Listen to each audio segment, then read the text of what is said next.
Sahabat-sahabat Kristus, salam jumpa dalam acara Sabtu Sarapan Bersama Tuhan. Adapun menu sarapan hari ini diambil dari Kisah Para Rasul pasal 1 ayat 8. Tetapi kamu akan menerima kuasa kalau Roh Kudus turun ke atas kamu, dan kamu akan jadi saksiku di Yerusalem dan di seluruh Yudea dan Samaria dan sampai ke ujung bumi.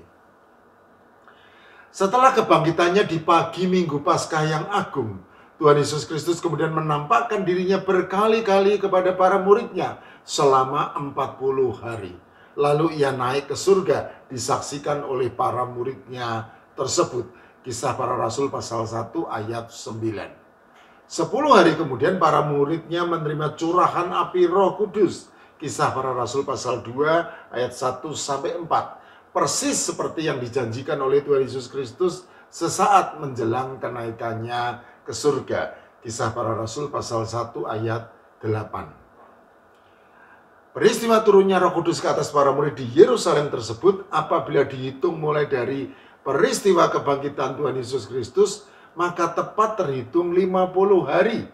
Itulah sebabnya hari raya turunnya Roh Kudus juga disebut Pentakosta, kata Yunani yang berarti hari ke-50. Sejatinya apabila merunut ke belakang pada zaman perjanjian lama, maka Pentakosta dikenal sebagai hari raya 7 minggu yang menandakan berakhirnya musim menuai jelai yang dihitung mulai pertama kali orang-orang menyabit gandum. Pada mulanya angka 50 hari atau 7 minggu itu dihubungkan dengan peristiwa perjanjian antara Tuhan dengan Nuh, Kejadian pasal 8 ayat 20-22. Angka tersebut didapat dari 40 hari lamanya keluarga Nuh terapung-apung dalam bahtera karena air bah yang melanda seluruh bumi. Lalu Nuh melepaskan burung gagak dan selanjutnya berturut-turut 2 kali melepaskan burung merpati, masing-masing jeda 7 hari untuk mengetahui apakah air bah sudah surut. Jadi ada 54 dari perhitungan tepatnya yang kemudian dibulatkan menjadi 50 hari. Di dalam perkembangannya pada masa antar perjanjian, maka angka 50 hari tersebut lalu dihubungkan dengan peristiwa pemberian hukum Taurat di Gunung Sinai. Hal ini dikarenakan rentang waktu antara peristiwa Paskah, yaitu keluarnya bangsa Israel dari tanah perbudakan Mesir, Keluaran pasal 12 ayat 51, dan kedatangan bangsa Israel di padang gurun Sinai, Keluaran pasal 19 ayat 1, persis 50 hari. Dihitung mulai dari minggu pertama sesudah hari raya Paskah. Jadi hari raya Pentakosta pada zaman perjanjian lama berbeda pijakannya dengan Pentakosta pada zaman perjanjian baru. Karena pada zaman perjanjian lama dihitung dari Paskah yang merupakan peristiwa keluarnya bangsa Israel dari negeri perbudakan Mesir. Sedangkan pada zaman perjanjian baru dihitung dari Paskah yang merupakan peristiwa kebangkitan Tuhan Yesus Kristus. Selain itu, perbedaan lainnya adalah Pentakosta pada zaman perjanjian lama sejatinya merupakan ucapan syukur pesta panen hasil pertanian. Sedangkan Pentakosta pada zaman perjanjian baru sejatinya merupakan peristiwa turunnya Roh Kudus ke atas para murid Tuhan Yesus Kristus yang berkumpul di Yerusalem. Pentakosta atau hari raya turunnya Roh Kudus itu sangatlah penting bagi para murid Tuhan Yesus Kristus, karena pada waktu itulah mereka menerima kuasa sebagaimana yang sudah dijanjikan. Kisah Para Rasul pasal 1 ayat 8. Jadi apabila Sabtu yang lalu dengan menu sarapan yang sama kita berfokus kepada frasa kamu akan menjadi saksiku, maka Sabtu kali ini kita akan berfokus kepada frasa kamu akan menerima kuasa. Sejatinya kuasa apakah yang mereka terima? Sahabat-sahabat Kristus, perlu dipahami bahwa bahasa Yunani yang merupakan bahasa tulis perjanjian baru mempunyai 2 kata untuk menggambarkan suatu kuasa, yaitu exousia dan dunamis. 1. Exousia. Kata exousia dipakai oleh para penulis perjanjian baru sebanyak 102 kali dan memiliki banyak arti selain kuasa, sehingga Lembaga Alkitab Indonesia juga menerjemahkannya sebagai hak, tanggung jawab, wilayah, bawahan, penguasa, pemerintah, dan kekuasaan. 2. dunamis. Kata dunamis dipakai oleh para penulis Perjanjian Baru sebanyak 119 kali dan memiliki banyak arti selain kuasa, sehingga Lembaga Alkitab Indonesia juga menerjemahkannya sebagai yang dahsyat, mukjizat, wibawa, kekuatan, kekuasaan, kemampuan, kesanggupan, dan tenaga. Apabila hanya mengacu kepada banyaknya arti yang dimiliki, seakan-akan kedua kata exousia dan dunamis nampak tidak ada bedanya, atau setidaknya sangat mirip, sehingga keduanya dapat dipertukarkan. Padahal sejatinya tidaklah demikian halnya, karena ada suatu perbedaan mendasar antara exousia dengan dunamis.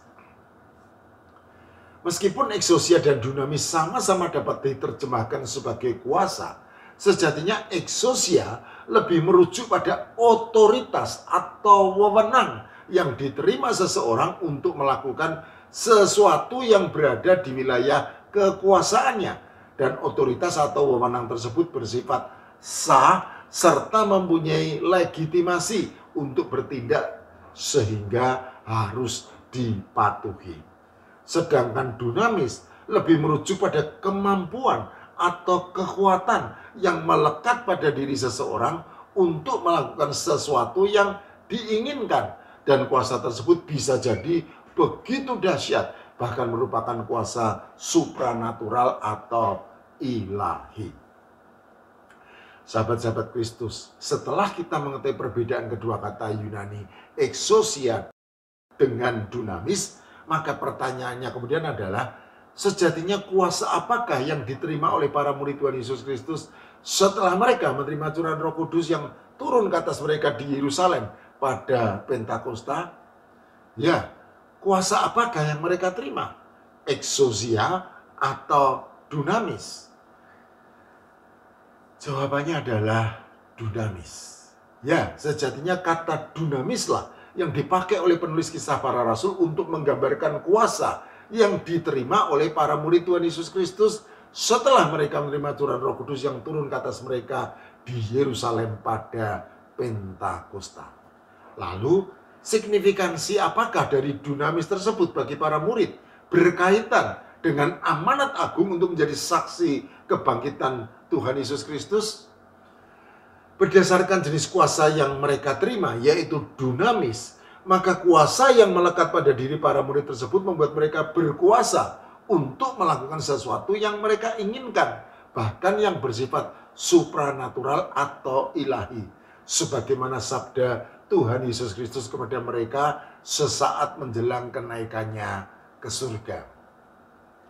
Pergilah ke seluruh dunia, beritakanlah Injil kepada segala makhluk. Siapa yang percaya dan dibaptis akan diselamatkan, tetapi siapa yang tidak percaya akan dihukum. Tanda-tanda ini akan menyertai orang-orang yang percaya. Mereka akan mengusir setan-setan demi namaku. Mereka akan berbicara dalam bahasa-bahasa yang baru bagi mereka. Mereka akan memegang ular, dan sekalipun mereka minum racun maut, mereka tidak akan mendapat celaka. Mereka akan meletakkan tangannya atas orang sakit dan orang itu akan sembuh. Markus pasal 16 ayat 17 sampai 18. Sahabat-sahabat Kristus, itulah kuasa dunamis yang diterima oleh para murid Tuhan Yesus Kristus setelah mereka diurapi oleh Roh Kudus di Yerusalem pada saat Pentakosta. Ya, sejatinya itulah kuasa dunamis, begitu dahsyat dan mengguncang dunia. Sebagai penutup perlu dipahami bahwa dunamis tersebut juga diberikan kepada setiap kita, orang-orang yang hidup pada zaman sekarang dan yang percaya kepada Tuhan Yesus Kristus. Karena dunamis itulah yang menyertai setiap kita senantiasa untuk memberitakan Injil ke seluruh dunia. Amin.